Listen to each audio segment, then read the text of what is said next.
আজ দিল্লিতে জাতীয় নির্বাচন কমিশনের দরবার তৃণমূলের। দিল্লিতে কমিশন কার্যালয়ে যাবে তৃণমূল কংগ্রেসের 10 সদস্যের প্রতিনিধি দল। প্রতিনিধি দলের নেতৃত্বে থাকবেন অভিষেক বন্দ্যোপাধ্যায়। বেলা 12টায় মুখ্য নির্বাচন কমিশনার জ্ঞানেশ কুমার সহ কমিশনের ফুল বেঞ্চের সঙ্গে সাক্ষাৎ প্রতিনিধি দলের।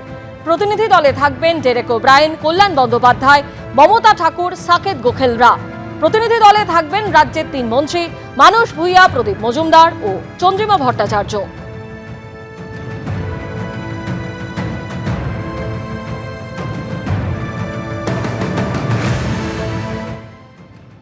আমি 31 তারিখ দিল্লিতে নিজে যাব।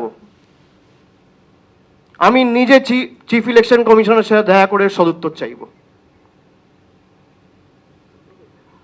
আপনার যদি উদ্দেশ্য সঠিক থাকে আর লোকাবার কিছু না থাকে, আপনি লিস্ট রিলিজ করবেন। আমি ভাবা উচিত, আপনারা ধরুন চাকরি করেন, হঠাৎ আপনাদের বলে দেওয়া হলো যে 10% লোক সাসপিশিয়াস, এবং নাম বলা হলো না, হুটহাট করে চাকরি খেয়ে নিল। আপনারা জিজ্ঞেস করবেন না? আত্মপক্ষ সমর্থনের কোনো সুযোগ থাকবে না? বিধানসভা ভোটের মুখে নরেন্দ্র মোদীর পর এবার মতুয়াদের আশ্বাস দিলেন অমিত শাহ। মঙ্গলবার কেন্দ্রীয় স্বরাষ্ট্রমন্ত্রী বলেন, মতুয়াদের ভয় পাওয়ার কিছুই নেই। পাল্টা আক্রমণ করতে দেরি করেননি মমতা বন্দ্যোপাধ্যায়। ইতিমধ্যেই এসআইআর এর শুনানিতে ডাক পেয়েছেন মতুয়াদের সিংহভাগই। 26শে নির্বাচনে তারা ভোট দিতে পারবেন তো, আশঙ্কায় রয়েছেন মতুয়ারা। मतुआओं को डरने की कोई जरूरत नहीं है। এতদিন কি করছিলেন? দুধ ভাত খাচ্ছিলেন, আর আজ নমশূদ্রদের নাম বাদ, মতুয়াদের নাম বাদ। এসআইআর আবহে রাজ্যে এসে ফের মতুয়াদের আশ্বাস দিলেন অমিত শাহ। 2025-এর শেষ লগ্নে এবং 26-এর বিধানসভা ভোটের আগে মতুয়াদের নিয়ে রাজনীতি এক নতুন মাত্রা পেল মঙ্গলবার। বর্তমানে রাজ্যে এসআইআর এর শুনানির লাইনে দাঁড়াতে হচ্ছে মতুয়াদের একটা বড় অংশকে। কারণ সিএতে আবেদন করলেও তাদের বেশিরভাগই এখনো নাগরিকত্বের শংসাপত্র পাননি। ভোট দিতে পারবো কি না পারবো এটাই আমাদের সন্দেহজনক। সার্টিফিকেটটা পাইলে আমাদের খুব সুবিধা হইতো। আমাদের হিয়ারিংয়ে ডাকছে, আমাদের হিয়ারিংয়ে দেখাতে পারতাম। আবার মতুয়াদের মধ্যে এমন অনেকেই রয়েছেন যারা এখনো সিএতে আবেদনই করেননি। বলছে যে সিএতে অ্যাপ্লাই করে নাগরিকত্ব তারা পাবে, তারা যে পাবে নাগরিকত্বটা, কিন্তু আমরা তো দেখতে পাচ্ছি না যে তারা পেয়েছে। কিন্তু শুনানির ডাক পৌঁছে গেছে সকলের কাছে। এই অবস্থায় 2026-এর বিধানসভা নির্বাচনে ভোট দিতে পারবেন কিনা এ নিয়ে আশঙ্কায় রয়েছেন মতুয়াদের একটা বড় অংশ।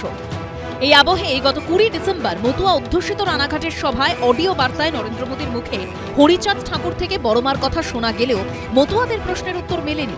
श्री हरिचांद ठाकुर ने हमें कर्म का मर्म दिखाया, श्री गुरुचांद ठाकुर ने कलम थमाई और बोरो मां ने अपना मातृत्व बरसाया। इन सभी महान संतानों को भी मैं नमन करता हूं। পরে এক্স হ্যান্ডেলে প্রধানমন্ত্রী লেখেন, আমি প্রত্যেক মতুয়া ও নমশূদ্র পরিবারকে প্রতিশ্রুতি দিচ্ছি যে আমরা সর্বদা তাঁদের পাশে থাকব। তারা তৃণমূল কংগ্রেসের দয়ের উপর নির্ভরশীল নয়। আমাদের সরকার যে সিএএ এনেছে তাতে মতুয়াদের সসম্মানে ভারতে বসবাসের অধিকার দেওয়া হয়েছে। পশ্চিমবঙ্গে বিজেপি সরকার শপথ নেওয়ার পর মতুয়া ও নমশূদ্র সম্প্রদায়ের জন্য আরো অনেক কিছু করবে। মোদীর পর এবার সেই প্রতিশ্রুতি শোনা গেল অমিত শাহের গলায়। मतुआओं को डरने की कोई जरूरत नहीं है। ये भारतीय जनता पार्टी का वादा है।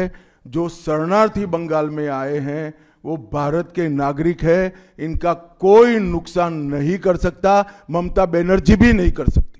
মতুয়াদের যেভাবে ওই নাগরিকত্ব দেখিয়ে আপনারা গাজর দেখিয়েছেন, মতুয়াদের প্রতিনিধি ভারতীয় জনতা পার্টির লোকসভার সাংসদ এবং বিধায়করা বলছে যদি মতুয়ার নাম বাদ যায়, বাদ যাবে। এ আবার তৃণমূল বলছে না, বিজেপির লোকেরাই বলছে। বিজেপি তৃণমূল দুপক্ষই বলছে মতুয়াদের পাশে তারা আছে, কিন্তু মতুয়াদের একাংশ প্রশ্ন তুলছেন, শুনানিতে তাদের কি হবে? তারা কি আদৌ 26-এ ভোট দিতে পারবেন? মতুয়াদের দাবি ছিল যে আমাদের নিঃশর্ত নাগরিকত্ব দিতে হবে, সেটা সরে যে এখন সিএ এর মাধ্যমে আসছে। সিএ এর মাধ্যমে আসলে প্রথমে বলতে হচ্ছে আমরা উদ্বাস্তু। আমরা এমন ভাবে আতঙ্কে আছি যে মানুষ অনেকে এই আতঙ্কের জন্য হার্ট ফেল করে মারা যাচ্ছে। এর চাইতে আর কি আতঙ্ক হতে পারে আমাদের জানা নেই। এই অমিত শাহই বলেছে অনুপ্রবেশকারী। 2019-তে যখন আন্দোলন হয়েছিল, 90-তে গিয়ে ওরা একটা আইন পাস করে তারপরে বলো যে না ওরা সব শরণার্থী। তার আগে কি বলেছে? অনুপ্রবেশকারী। এদিন প্রধানমন্ত্রীর সঙ্গে দেখা করেন অধীর চৌধুরী। পরিযায়ী শ্রমিক থেকে মতুয়া ইস্যুতে প্রধানমন্ত্রীর সঙ্গে কথা বলেন তিনি। যেখানে প্রচুর পরিমাণ মতুয়া আছে, লক্ষ লক্ষ, তাদের এসআইআর এর নাম বা যাতে বাদ না যায় তার জন্য তারা অত্যন্ত চিন্তিত, শঙ্কিত। এটাও দেখবেন আপনারা।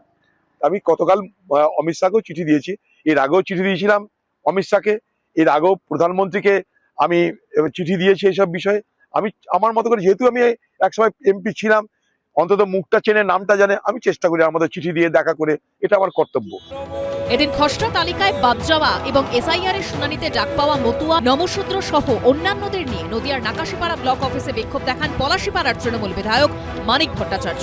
দীপক ঘোষ, বিজেন্দ্র সিংহ ও সমীরণ পালের রিপোর্ট, এবিপি আনন্দ। 26-এর বিধানসভা ভোটের আগে রাজ্যে এসেছেন অমিত শাহ। বৈঠক করছেন রণকৌশল নিয়ে। পাশাপাশি একাধিক ইস্যুতে আক্রমণ শানিয়েছেন তৃণমূলকে। পাল্টা অমিত শাহর সঙ্গে দুর্যোধন দুঃশাসনের তুলনা টেনে আক্রমণ শানিয়েছেন মমতা বন্দ্যোপাধ্যায়। কেন্দ্রীয় স্বরাষ্ট্রমন্ত্রীর পদত্যাগও দাবি করেছেন মুখ্যমন্ত্রী। मोदी जी के नेतृत्व में बंगाल में भारतीय जनता पार्टी की सरकार बनने के साथ ही यहां की विरासत को हम पुनर्जीवित करेंगे। ভ্রষ্টাচারী হোম মিনিস্টার রিজাইন করো, তা নাহলে ভারতবর্ষের মানুষ তোমাকে পদচ্যুত করবে। আবহাওয়া দপ্তর বলছে মঙ্গলবার মরশুমের শীতলতম দিন, আর এদিনই দুই প্রতিদ্বন্দ্বীর বাগযুদ্ধে আরো উত্তপ্ত হলো রাজনীতি। आज ममता बनर्जी के नेतृत्व में भ्रष्टाचार के कारण पूरे बंगाल का विकास एक प्रकार से थम गया है। आप आंख मूंद लिए ही हो भ्रष्टाचार के लिए, मगर बंगाल की जनता अपनी आंख बंद कर नहीं बैठी है। পাল্টা এসআইআর আবহে অমিত শাহর পদত্যাগ দাবি করলেন মমতা বন্দ্যোপাধ্যায়। এসআইআর মানে সর্বনাশ। তুমি এসআইআর করতে 2 মাস টাইম নিলে, আর বাদ দিতে 1.5 কোটি লোককে 1.5 দিন টাইম নিলে। এটা বড় কেলেঙ্কারি। ভ্রষ্টাচারী হোম মিনিস্টার রিজাইন করো, ইউ মাস্ট রিজাইন। তোমার পদত্যাগ চাই, তা নাহলে ভারতবর্ষের মানুষ তোমাকে পদচ্যুত করবে। যত বলবেন বিজেপি তত বাড়বে, অমিত শাহ তত দীর্ঘায়ু হবেন। মমতা বন্দ্যোপাধ্যায়ের আক্রমণে রাজনীতির সঙ্গে মহাকাব্যের চরিত্ররা মিলেমিশে একাকার, যেখানে দুর্যোধন, দুঃশাসন, শকুনি মামা কে নেই। ইসবার কেতনা হোগা। আজকে নাকি বলেছেন দুঃশাসন বাবুদার 2 চোখে, এক চোখে দুর্যোধন আর এক চোখে দুঃশাসন। যতদিন বাঁচবো এই দুরাচারীদের বিরুদ্ধে লড়বো, এই শকুনি মামাদের বিরুদ্ধে লড়বো, এই দুর্যোধনদের বিরুদ্ধে লড়বো, এই দুঃশাসনদের বিরুদ্ধে লড়বো। সোশ্যাল মিডিয়ায় কটাক্ষ করেছেন সজল ঘোষ। মানুষ জানে কে দুর্যোধন, কে দুঃশাসন, কোথায় দুর্যোধনরা রয়েছেন, কোন পরিবারে তারা থাকেন, কালীঘাটে কোথায় দুর্যোধন দুঃশাসনদের বাস, পশ্চিমবঙ্গের মানুষ হাড়ে হাড়ে জানেন। এবং ধৃতরাষ্ট্রটি কে সেটা না জানলেও গান্ধারী কে সেটা কিন্তু পশ্চিমবঙ্গের মানুষ খুব ভালো করে জানেন। 26-এর ভোটযুদ্ধের আগে রাজনীতির বাগযুদ্ধে জায়গা করে নিলেন মহাকাব্যের চরিত্ররাও। আশাবুল হোসেন, দীপক ঘোষ ও পূর্ণেন্দু সিংহর রিপোর্ট, এবিপি আনন্দ। এবিপি আনন্দ, এগিয়ে থাকে, এগিয়ে রাখে।